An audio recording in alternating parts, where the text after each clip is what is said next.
12 News is your election headquarters, and public education was the main focus during a forum tonight for candidates running for State Rep District 18. Ernest Bales, the incumbent, will run against Stephen Missick and Janice Holt in the GOP primary.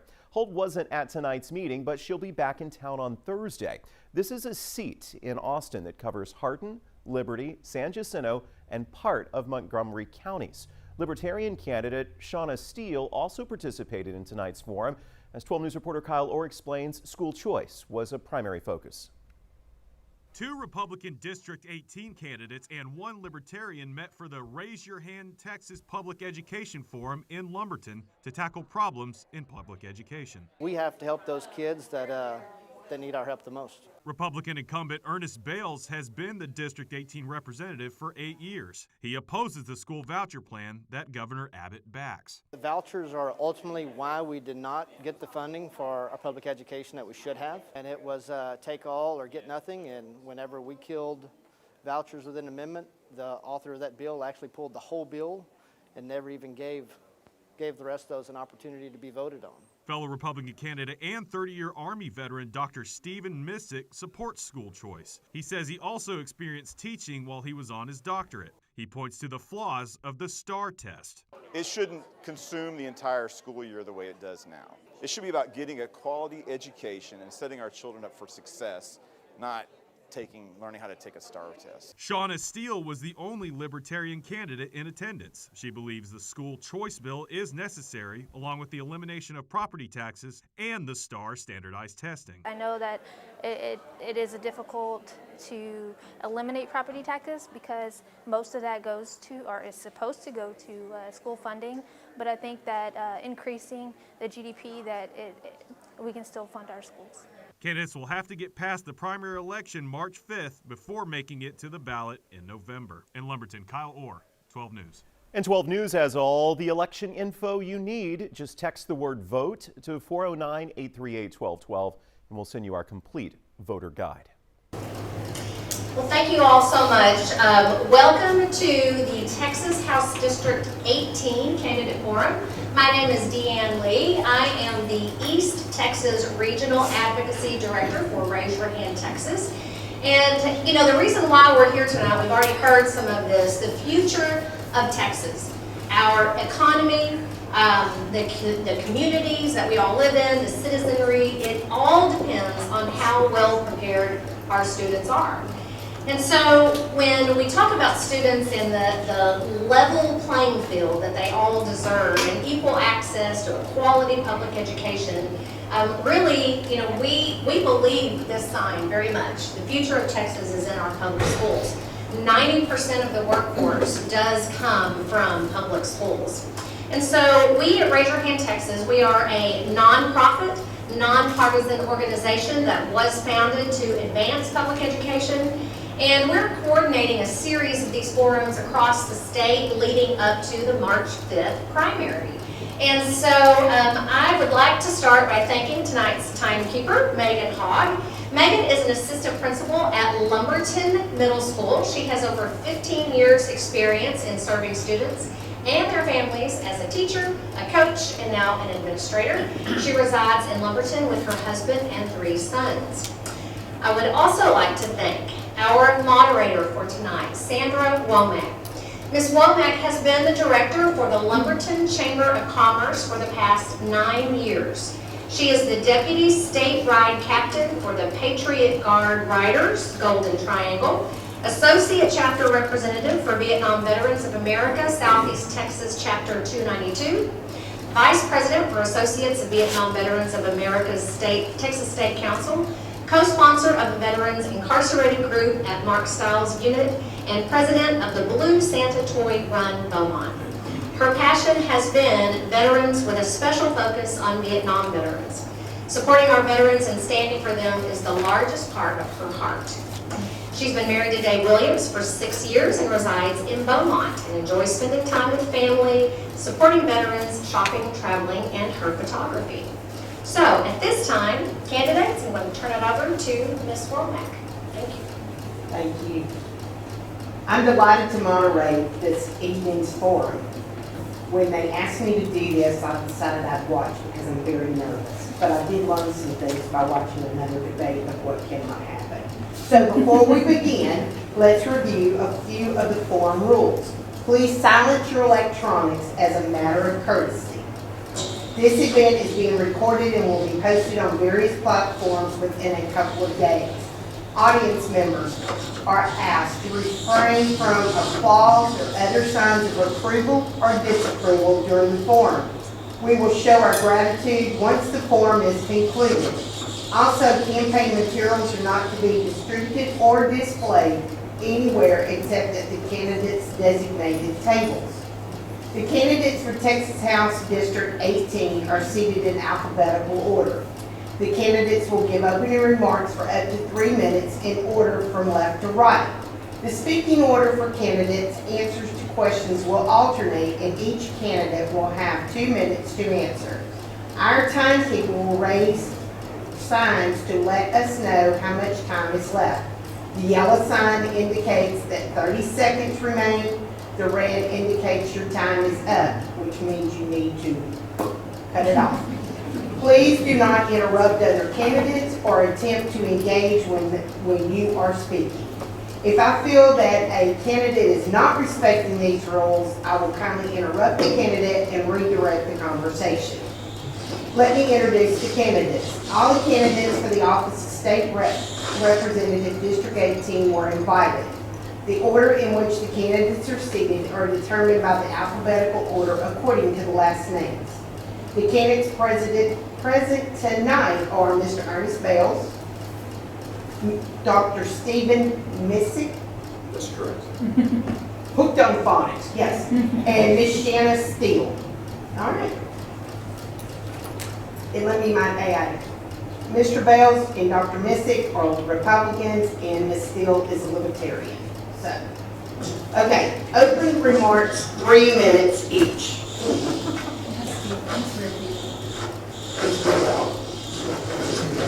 Each candidate will have up to 3 minutes for opening remarks. We ask each of you to tell us about yourself and your family's experience with Texas public schools. We get to start with Representative Bales. First of all, I appreciate you guys caring enough to show up. You have to be part of the process. My name is Ernest Bales. I'm born and raised in Shepherd, Texas. I'm the state representative for House District 18. I've had the opportunity to serve in this capacity for 4 terms. 3 terms, Liberty, San Jacinto, and Walker County, and only recently, last term, was able to pick up Hardin County and East Montgomery County. Public education is what we are here in Middle East Texas. I have the opportunity to represent 17 schools. Those 17 schools have some of the fastest growing schools in the state of Texas and some of the most rural. The one-size-fits-all approach that we typically try to do in Austin and push down on the local level, it doesn't work. I've got my wife Courtney here, who's a teacher, been teaching for many years. My whole family's in education. I can tell you, each and every family get together, I hear about it, I get blamed for it, all the good stuff. When I step away from the table and come back, they know exactly where they were at. But I tell you, my record stands for itself. Best advice I was ever given: respect the body, and respect the process, and then also do what you said you were going to do. I have always said, and I've been very plain, that I support public education because it is an opportunity that our kids have to excel and be successful in life. And that's what I've done. So I will continue to do that. It's been an honor to serve, and I appreciate being able to be here and look forward to the questions. Dr. Missick. Hello, I'm Dr. Steven Missick. I have 30 years of military experience. I got to go to Iraq twice. I spent 4 years on the border mission. I know the border very well. I think that's one of the biggest issues we're facing. But as far as education is important for me. I was a military chaplain, so I had to earn a master's degree, Master's of Divinity. And I want to work in education, in higher education, so I earned my doctorate. While I was earning my doctorate, I've been working at the public school. So both my parents have master's degrees in education, worked in education, public schools. And I've taught every grade level from kindergarten all the way to 12th grade, every subject. And I like teaching. I especially like teaching kids and doing instilling morals in them and keeping them under control, but shaping them and educating them. And I really enjoy education and working in that. I'm like Ernest Bales here. I'm from Shepherd. He's born and raised there. I've been there for 30 years. I'm from all over, my family's traveled around. I also pastor a church in Cleveland, Texas. That's what I'm doing right now. And through my military career, I started off as a combatant. Half my military career as a combatant, half of it as a chaplain. And I think that everything we do, I think this is what Jesus Christ taught, is about loving, doing the right thing, but loving other people and caring about other people. That's the essence of the gospel. So I do. Look, if we have school choice, or what they call it, school vouchers, most parents are going to elect to send their children to public schools. So no matter what happens, we need to support our public school teachers. It's difficult. I mean, the sacrifices that teachers make at the elementary school level. I mean, sometimes it's like you don't get enough breaks. You're the same kids all day long. And then we don't have enough teachers right now. We have a shortage, and we need to tackle that issue. Like you say in the sign, our children are the future. But in my congregation, we have people that homeschool. I'm 100% behind homeschooling. And also Christian schools. I taught in a Christian school for a while too. So education is very important, and I'm interested in supporting alternatives in education, but no matter what, we need to support our kids, we need to support our teachers, and support our families. So thank you, God bless you. Hello, I'm Shauna Steele. I'm running for House District 18 as a Libertarian. I'm currently a full-time student at University of Houston downtown. I'm studying for my bachelor's in international business. I did used to work at a Head Start when my child was young. It was a good way to transition back into into employment. While when my daughter was young, she was really sick, so I had to care for her. I wasn't able to work, but when she started school, I started working at the Head Start that she went to, where she was able to learn and get the same type of therapy that she was receiving before she went to school. So I think that's important with schools. It was difficult for her though to transition because she wanted me to be right there in the classroom with her and show me everything that she was learning. So I think teachers are very important. I think I think they have a really difficult job playing mediator between politicians and parents to try to do what's best for the student. And I'm like an open book. If you guys have any questions, reach out to me. Thank y'all. Okay, we're going to start with the questions. This probably really is a hot seat for us. The 88th regular legislative session and the additional 4 special sessions elevated numerous education policy issues at our Texas Capitol. Teacher pay, inflationary pressures, the $1.9 billion special education funding shortfall, rethinking our assessments and our accountability systems, and of course, the school choice or voucher debate. Unfortunately, all these major policy issues ended up stalling in our own home until either a 5th called special session sometime in 2024 or the next regular special session in January of 2025. Texas entered the 2023 legislative sessions with historic budget surpluses. Over $33 billion was available coming into regular session.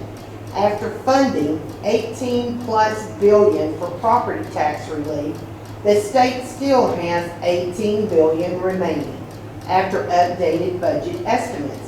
In addition, the legislature set aside $4 billion in the state budget for school funding and $5 million for vouchers that will remain untouched until legislation is passed by both chambers.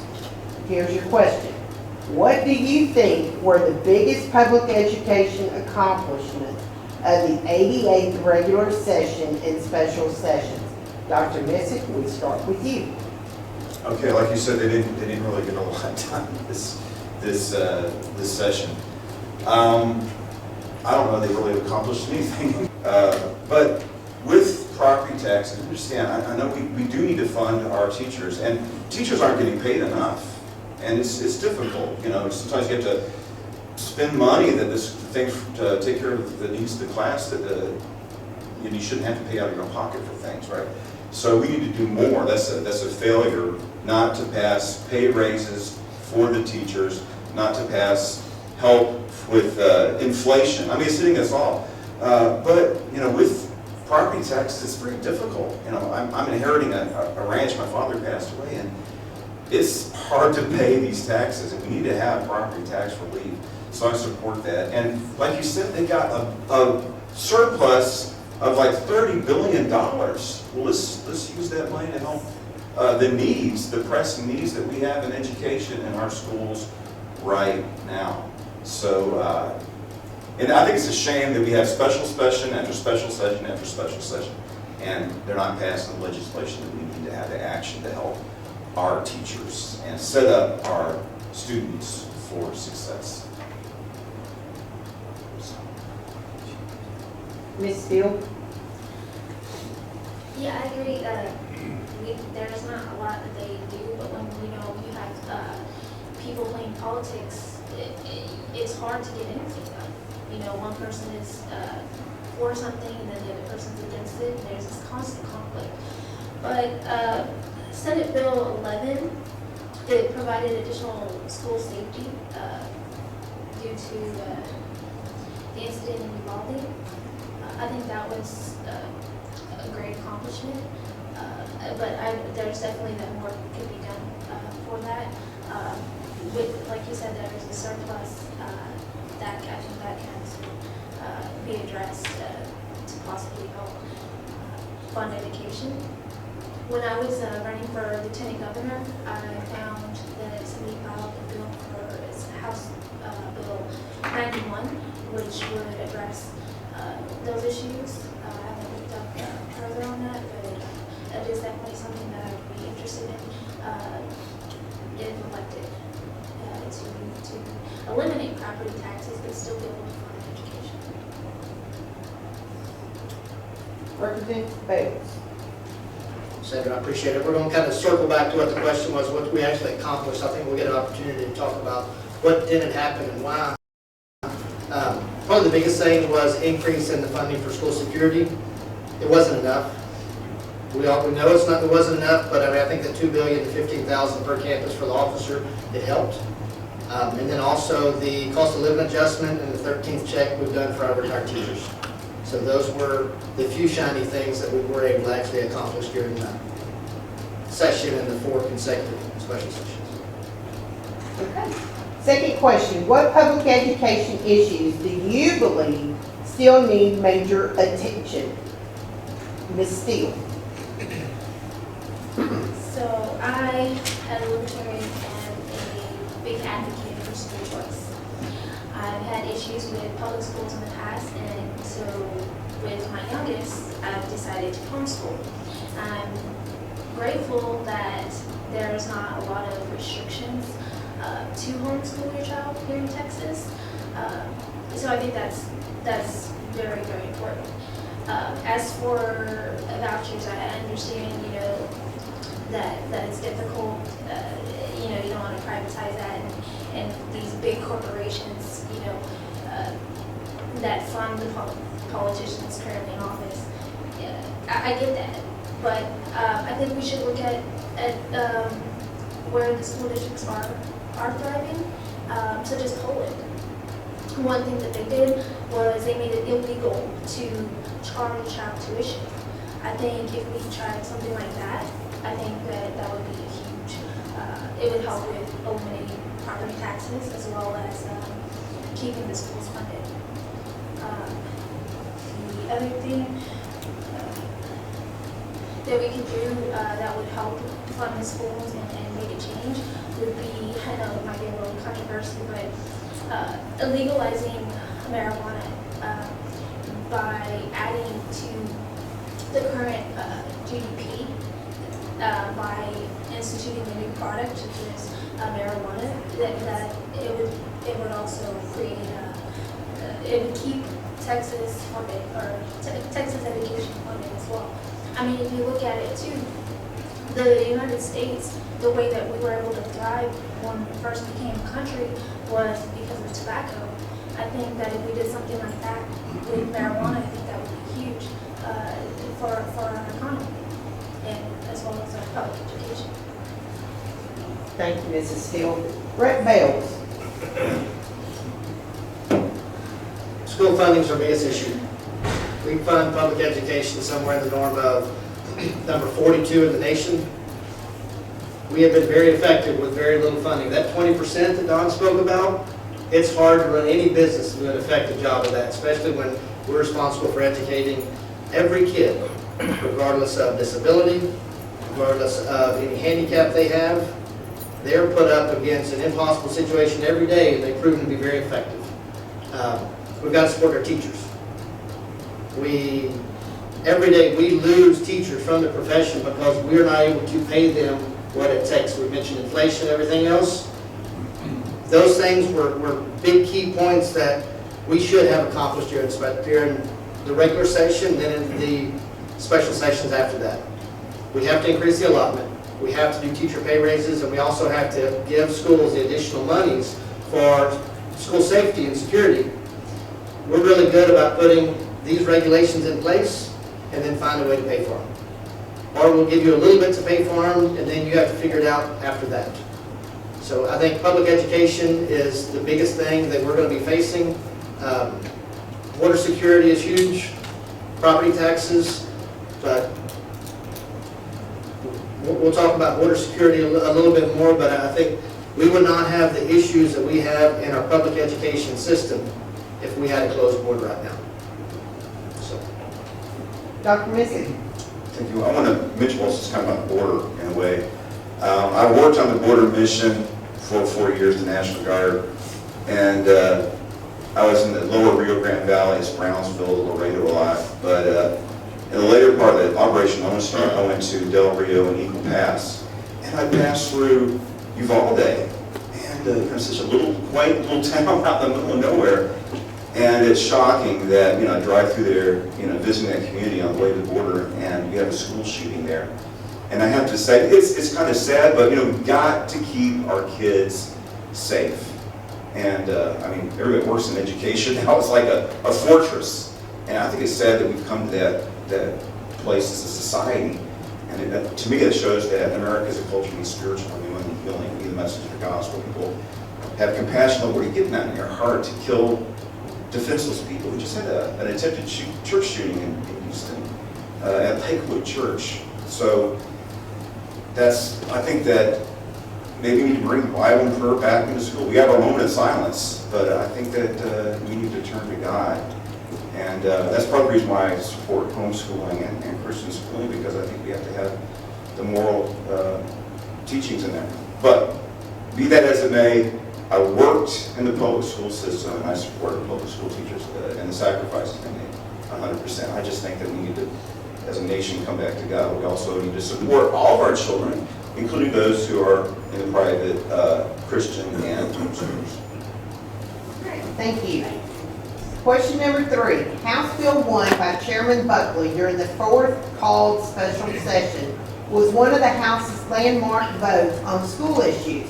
The bill contains $7.5 billion for school funding, including funds for a $2,000 to $4,000 teacher pay raise. The bill also contained a voucher provision. This voucher provision was stripped by a vote of 84 to 63, and the bill was ultimately withdrawn. What is the path forward for providing public schools and teachers with additional funding?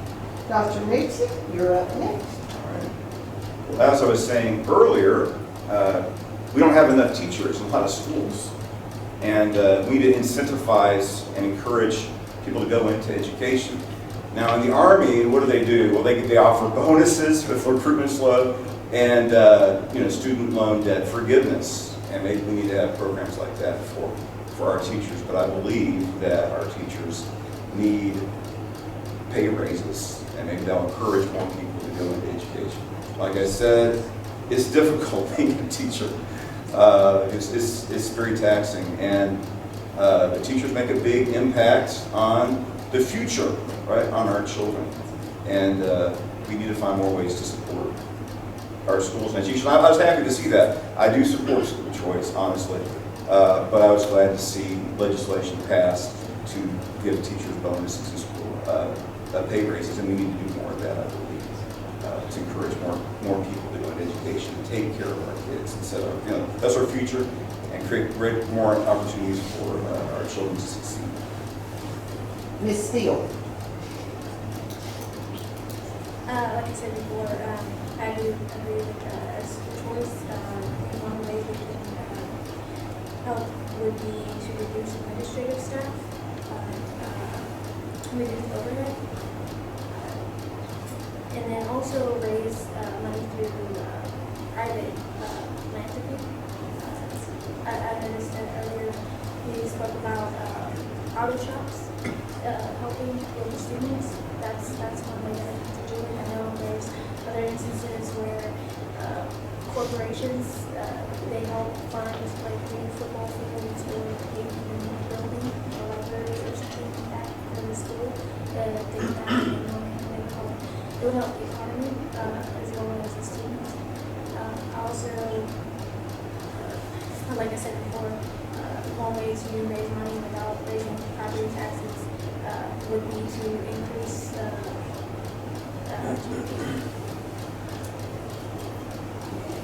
Thank you. Representative Bales. Ms. Sanders, will you take a moment and read the question one more time? Sure. The whole one or just the last part of the Last question? Okay. What is the path forward for providing public schools and teachers with additional funding? That has to be done legislatively. Yeah, I was thinking, I don't think it's wrong. We think the batteries might have died. Just have to. Can you guys hear me okay? Yeah. I'll speak up a little bit. So that's why I wanted to go back to the question. I mean, that has to be done legislatively. We had the means in place to get that done during the special session. Like I said, vouchers were pulled as an amendment. They should have never been part of the school funding bill. They were never part of the school funding bill. There were several standalone bills that were heard in committee. Not a single one of those were ever brought up for a vote in the committee because they didn't work. They didn't add up. They weren't fiscally responsible. There was no practical application. There was a whole lot of holes. They sounded really good, but they didn't work. So with that, we have to make sure that we elect individuals who will stand their ground and not be threatened or bullied into a vote, and make sure that when they take the vote, it's what's best for their district, not what they're told by someone else that they have to vote for. That's the biggest thing. I mean, as we go forward, this is going to be the most important election that we have for public education. We can stand idly and let this happen.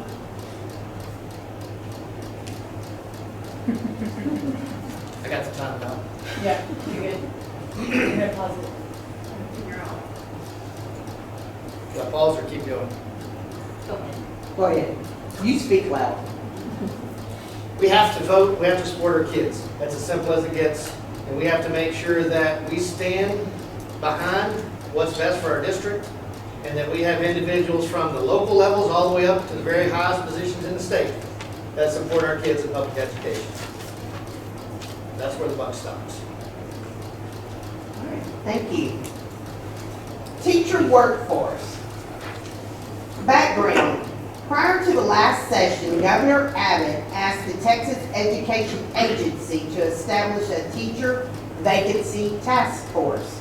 Texas has almost 400,000 teachers in the state. In the most recent Charles Budd Texas Teachers Statewide poll, 75% of the teachers said they were considering leaving the profession a 20% increase from just 3 years ago. One of the top priorities for the next legislative session should be how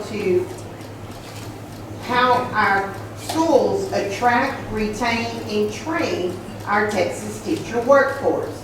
So the question is, what do you think is the largest obstacle for schools in attracting and retaining teachers? Hint at pay, workplace culture, overemphasis on state tests. What can be done at the state level to fix some of these pressing issues? Representative Bales, you're up. We have to pay teachers, and we have to let teachers teach. I've carried multiple pieces of legislation that is all about transparency. We have a lot of testimony that comes at the state level, and they may support charter schools or private schools or any other capacity. And they're very quick to tell you they can do a better job at educating kids because they don't have restriction A, B, or C. My question is, how do we remove restriction A, B, and C from our public schools and let every kid have a chance to a good education? We've got to support our kids. We have to support our teachers because they are the lifeblood of a public education system and giving the kids the tools that they need to be successful. They have to be paid, they have to be supported, and they have to know that when the legislature is in session, that we are not there to vilify them and to vilify public education, because that has been the case. We have held their needs captive for pet projects, and we're better than that in the state of Texas. All the way to the top, we have to support our teachers, and one of the biggest things that's also we have to be mindful of, I represent 17 school districts. Each of my districts essentially get 1/17 of a vote. HISD has 15 to 16 representatives. It takes 76 votes to pass anything out of the House. I'm going to be hard pressed to find 4 other representatives that know where Sour Lake, Texas is, or anywhere else. You have to be able to work together with people and do what's there for the greater good of the kids. Thank you. Dr. Missick, same question. Okay, well, we need more teachers. I remember one time I was going to teach, and at a surprise, I had 2 times the regular size of a class. You know, it's like, okay, you just got to, rise to the challenge and do good classroom management. But that shows that they're undermanned, and that's hard. I rose to the occasion, like I said, that's difficult to have. You need to have a manageable group of kids so you can effectively teach them. So we need to increase pay for our teachers.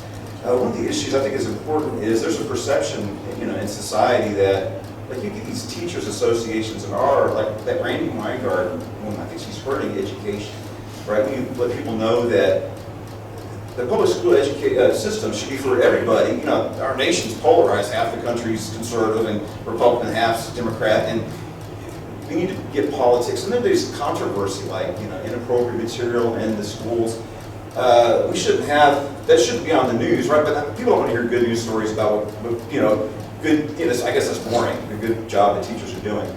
But another thing I see is there's a problem with these standardized tests. It's like the entire school year is geared to taking the STARS test, and then when you're done, it's like the end of the school, It's, we got to move away from that. I mean, we should be giving our children a quality education. It shouldn't be about seeing if the kids can take this test. So what that fundamentally means is putting the needs and interests of our children in our schools first. Ms. Steele, even though it's on, you're probably going to speak up a little bit. Okay, sorry. Well, I think that decentralizing the control and empowering local communities and parents through stronger PTAs. I think that teachers, a lot of teachers, they need help. I think that as a community that we need to try to help them as best as we can. I think that teachers, if they're in need of help, that they need to speak up. Let your parents know, let the parents and students know how they can help you. Maybe they don't know how to help you. And by that communication, building that stronger communication, it may help retain teachers. then also, Digger did the standardized testing. I think that teachers know whether or not their students know the materials that they're teaching. I know my child, when I'm homeschooling, and he doesn't like the book part. He likes, videos. He likes learning through other means, not just strictly book work. And with children, they have different types of learning. Some are visual, some aren't. So I think that's the testing is also an issue. All right. School safety. School safety is one of the biggest priorities of our schools. During the 88th regular session, House Bill 2, which requires at least one armed security officer to be present during regular school hours at each district campus, provided a funding provision that increased the existing allotment from $9.72 per student to $10 per student, and provided an additional $15,000 per campus. Question: have you talked with your school districts or campus principals about how this new provision is being implemented? What else needs to be done to help our schools be safe? Ms. Steele? I haven't had a chance to speak with the school districts yet, but I do notice that in one school they are implementing a program where it's parents or really good students or something like that. And I think that's good. The parents are actually stepping up and helping out the school, making sure that it's safe for the students. I think that the teachers should be able to, I support the Second Amendment. And I think that if the teacher wants to carry, that they should be able to. I think that there needs to be, allow them to maybe take a course to show them how to carry safely, to ensure that our children are safe while they're in schools. As a security consultant, I understand that each school has different security needs, and not every school is going to be the same in the situation. But also, I think we need to focus on the real issue with school safety, and it's mental health. So I think that that needs to be addressed for students. If they need maybe additional help to make sure that they're mentally stable. I also think that maybe incorporating additional training for students that are younger in first aid as well as gun safety. Thank you, Ms. Steele. Representative Bales. And there's nothing that I do in the legislative process where I don't speak with my superintendents. The worst thing that I can do is look at a problem from 10,000 feet above and think I know how best to fix that. Every one of our districts is different. See where Dr. Tipton go. We've got guardian programs, we've got marshal programs, we have a lot of different programs, and it's all different. We have some of our school districts that have their own police department.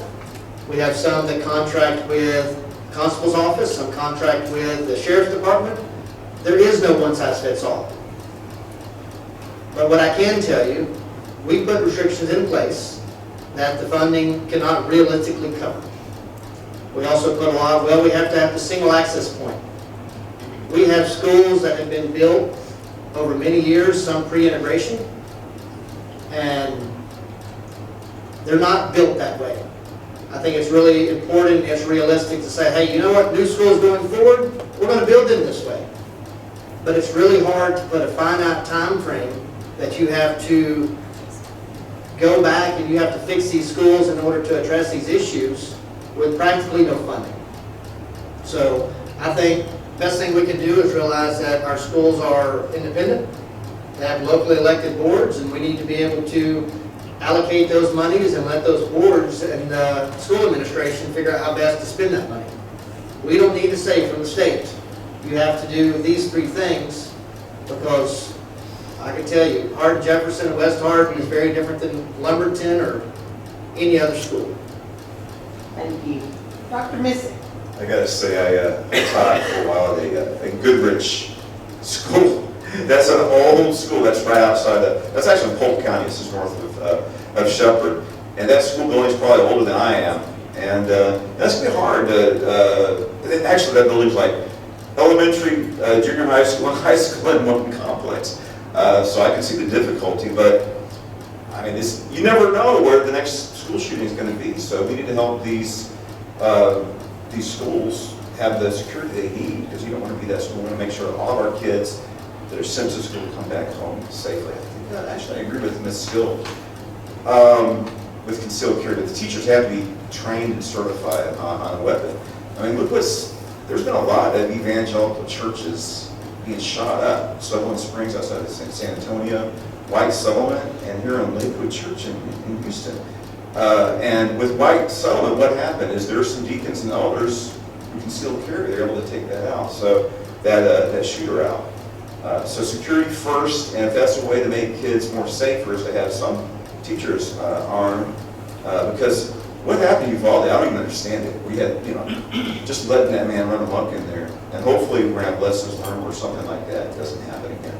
But of course, like I said, we've got to take care of our kids. It should be a very, very safe environment. And I've seen it working in public schools. I've seen increased security. I think it's kind of sad because I wish it was a more safer culture.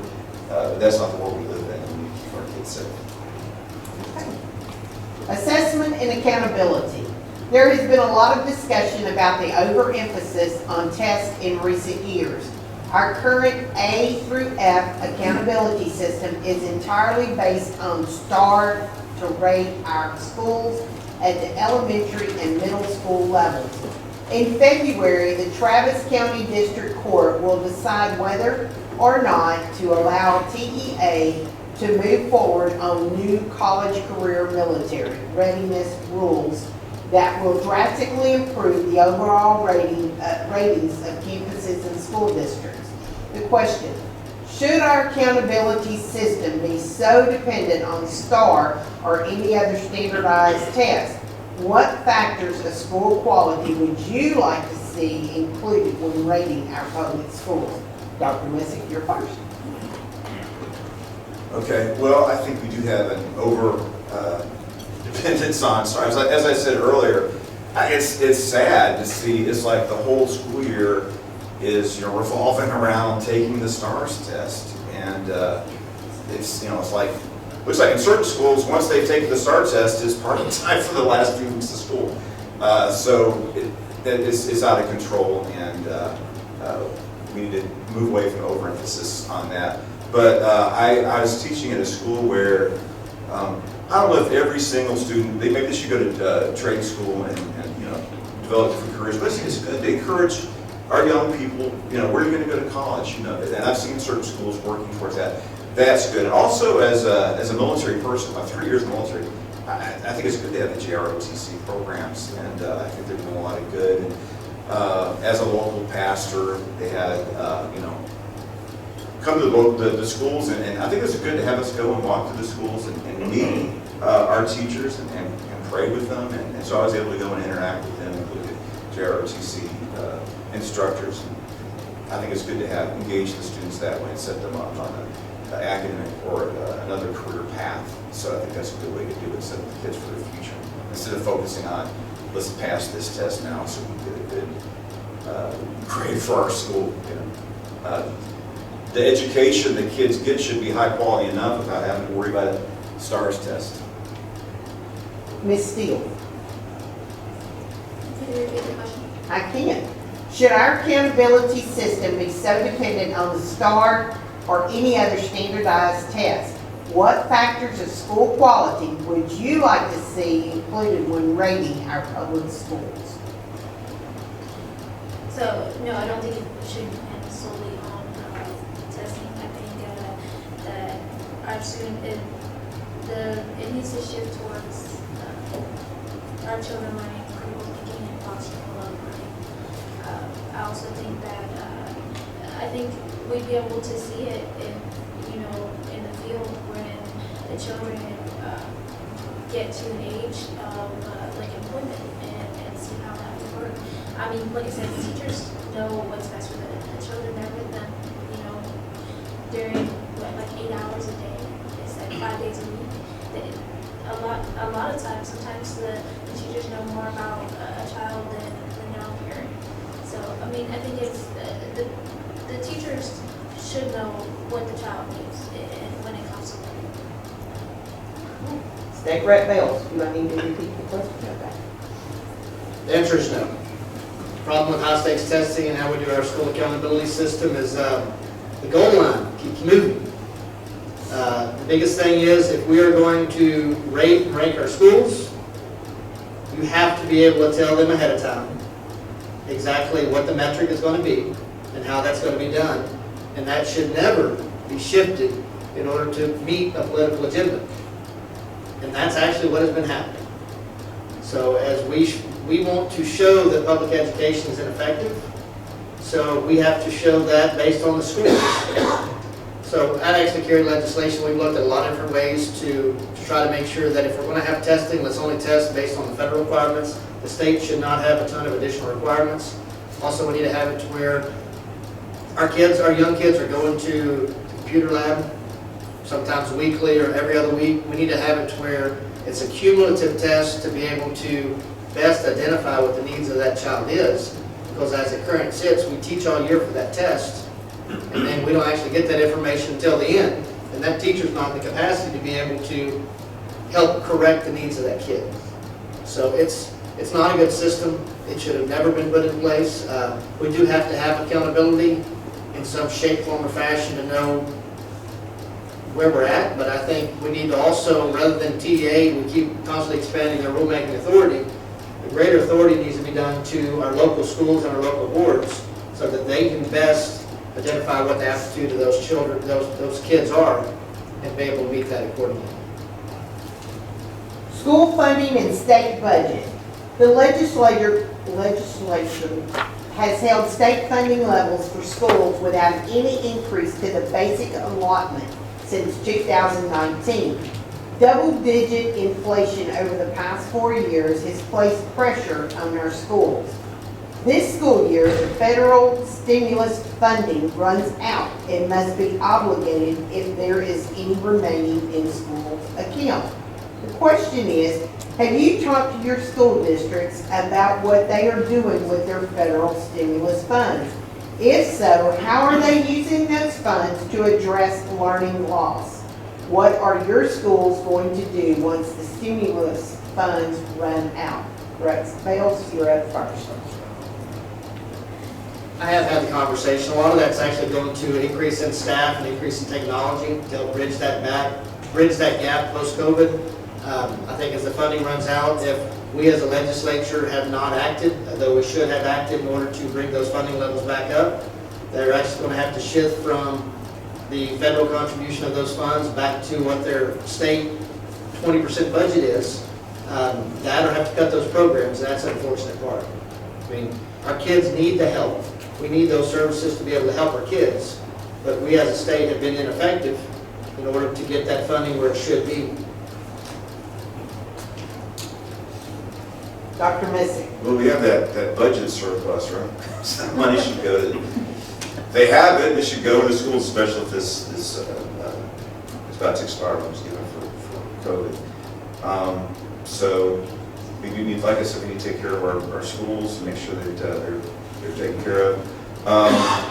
And these things, the technology, I've seen it in the schools. I haven't gone and talked to actually, I have talked to the school superintendent, school security.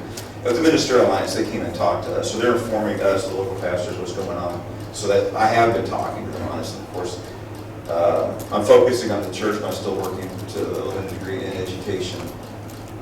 So Cleveland, I live in Shepherd, but I'm pastor of the Church of Cleveland, and we have a lot of challenges because of the Colony Ridge issue and the community's growing. We just don't have the resources to take care of it, so it's not a crisis.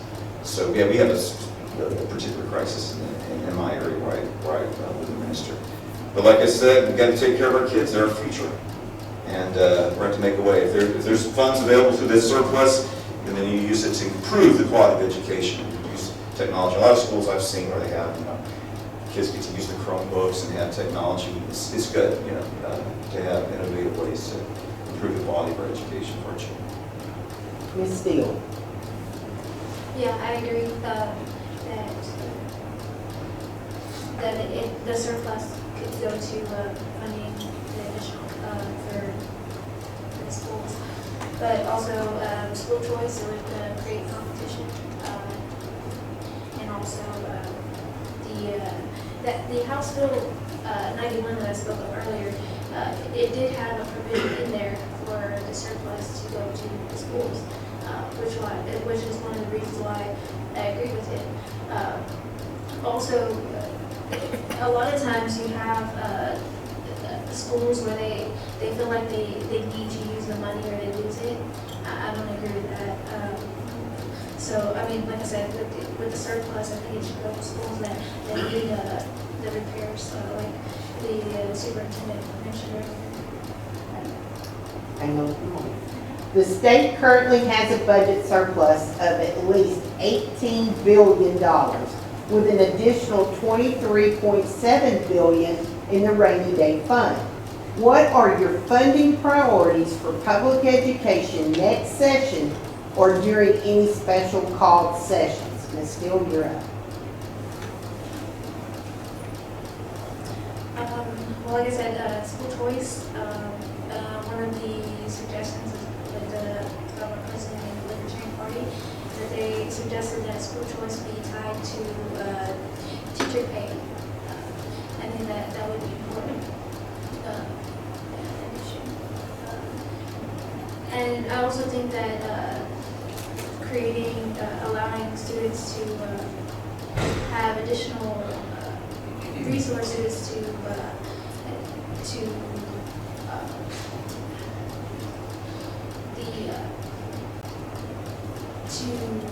like in high school, like auto mechanics, and I think they should be able to have more courses for courses like auto mechanics. All right, Dr. Missick. Yeah, speaking of that, one time I was teaching and I went to the auto shop. They actually had a vehicle they were tearing up and putting together. It's like, wow, that's in the Kingwood, the Cumberland School District. But other rural school districts can't afford to have a state-of-the-art, shop like that. I mean, it's great for kids to actually go to school and learn how to become an auto mechanic. That's good. But right now, the crisis is we don't have enough teachers, and so we need to encourage people to go into education. And like you're saying, people are quitting. So that's the number one thing is recruiting new educators and incentivizing, giving them bonuses and pay raises. So I think I do support school choice because I think it's going to create exciting opportunities for parents and improve the quality of education. I think 13 states have school choice, and of course, it's controversial. So you hear stories, oh, it's succeeding in this state, and if Texas did it, we'd have this success too, and people say no. But it's a political issue. So what it comes down to is what do the voters want? I guess they'll be determined this year, and they're saying that 80% of voters in this district want school choice. But still, if we have school choice, like I said, probably 85% of parents are going to choose to send their kids to private, that's public schools. So we need to support our public schools and public school teachers. And like I said, we incentivize and encourage our people to go into education. Brett Bales.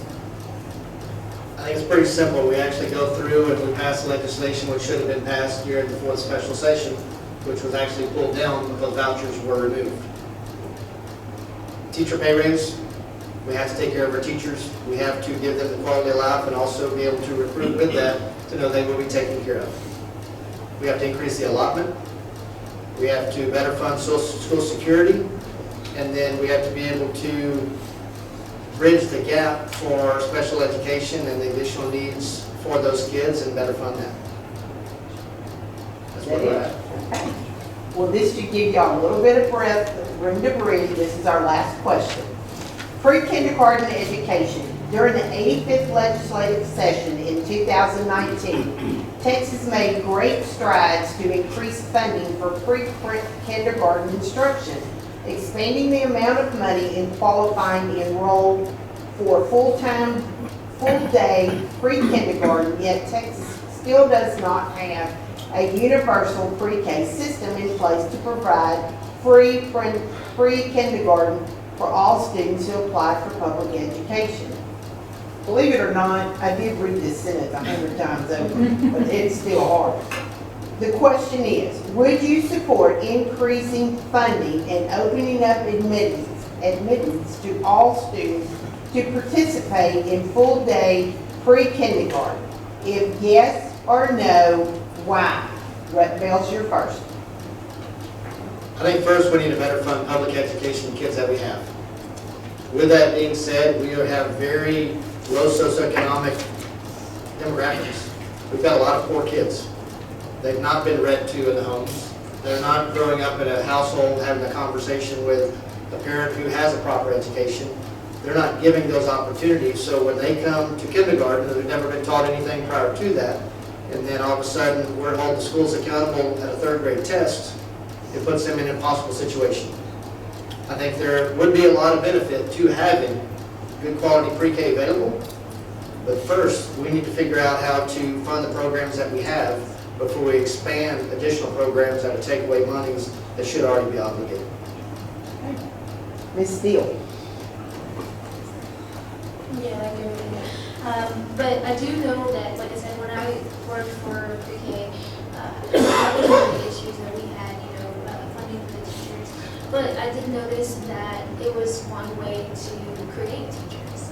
A lot of times, parents, when their youngest child goes off to school, they don't, and they're usually, stay-at-home parents, they don't know what to do with themselves. They go volunteer at the pre-K schools, and sometimes there's a teacher shortage, and the pre-K that I worked at, they provided education for the parent to become a teacher. So I think that would be, like I said, I think pre-K is very important, and especially it helps students learn faster, and they've already got like a head start with the education for the regular grades. But and it also helps with social development. Like my oldest, when he was in pre-K, they were debating whether or not to push him up a grade, but they decided to keep him at the same level so that he could foster a better social development, because he was very hyperactive. And so, yeah, I think pre-K is very important, but I don't think that I think we should fund what we have before we expand. Dr. Miss? I think things are probably good the way they are now. I have people in my church and family where the little ones, where with pre-K, usually it's a half-day program. I think that's sufficient. And like Rick Bales was saying, we have a lot of needs that before we expand, we got to take care of our kids and the needs they're having now. It's like we're not doing enough with what we got. But yeah, pre-K is important, but I don't think we should send kids before kindergarten, having in school all day long. I believe, if you look at our country, families are falling apart, and I think this is part of the thing about spiritual renewal. The Bible says God created the male and female, and the two become one flesh and create a family. And kids need to be with home with their mom and have a dad there taking care of them. That's the foundation of society. We see it. Our social structure is tearing apart. So it's good for our kids. They're taken away from their mother too early. Let the child stay with their mom at home as long as possible. I think pre-K is a good program the way it is now, where they'll go and have some fundamentals, and then start school in earnest in kindergarten. So that's my feeling on that. Since we went through all the questions, now we're down to closing statements. Each candidate will now have 2 minutes for their closing statements, and we start with Mrs. Steele. So my like I said before, I do support education. I think it's very important for our future. I think that it's important to support the teachers in the work that they do, because they do have to play a mediator between politics and parents, and make sure that they're doing what's best for the children. I think that by increasing GDP, we can eliminate property taxes and still fund our schools. Okay. Next up's Rhett Bales. I support public education, always have. That's what's important. I do that by having a conversation with you guys as people who work in the schools, our administrators, our locally elected school boards. It's my job to support you guys because you know what best you need. The last thing that you need from the Texas legislature or a local representative is someone who does what they're told by a billionaire or someone out of state who has their own interest in mind, not yours. So I've proven that I will take the hard votes. I'll do what I have to. The consequence of taking those hard votes or the campaign amount of funding that's against me right now, it is worth it because that's the job I was elected to do and I will continue to do as I go forward as our state representative next session. I think we need to put the needs of our students first. I remember I was teaching in the school district. There was a school, I understand there's a lot of challenges there. Principals, good man, he's doing the best he could. Teachers are working real hard, but it's not conducive to academic excellence. And I think that if you have a student that is good in academics, that's not the best environment for them to reach their full potential. Maybe they had an opportunity, especially for lower income, to be set in a better path for success. So I do support schools. I agree with Ms. Steele here that we have bad policies coming from Washington. We need to have fiscal conservative Republican policies that create a prosperous America. Since we have this double-digit inflation, it's hurting our schools, this terrible economy. And just remember, before COVID, under Trump, we had one of the best economies in my memory.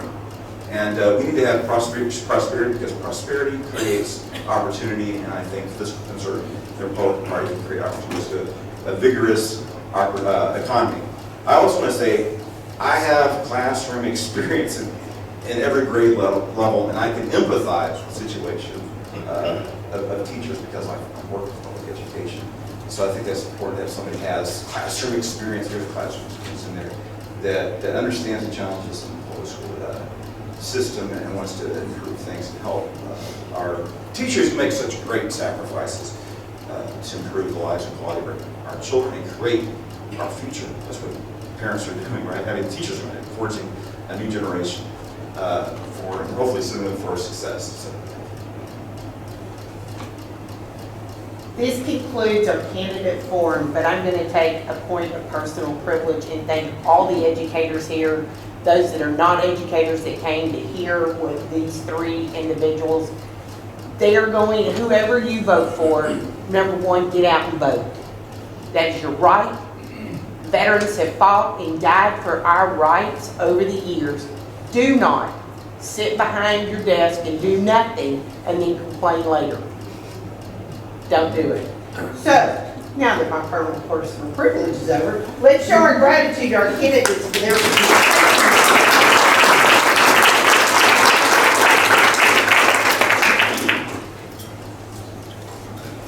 I would like to thank each of you for being here tonight. It does show how much you care. Also, thank you to each candidate for being here tonight.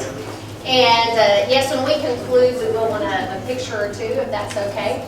But we want to also thank our panelists earlier this evening. Thank you for taking the time to share your views and expressing the importance of how public education impacts the community. In particular, thank you to Ms. Hogg for being timekeeper, great job, and Ms. Womack for doing an excellent job as moderator.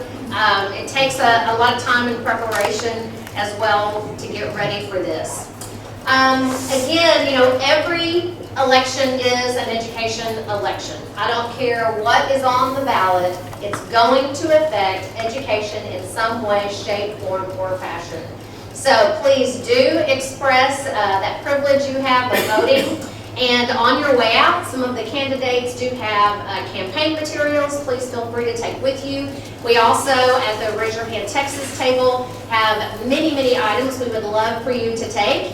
And don't forget that early voting starts February 20th through March 1st, and then, of course, Election Day, March 5th. So thank you all very much for being here tonight, and please be careful. Thank you.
Let's all join in as we begin the victory.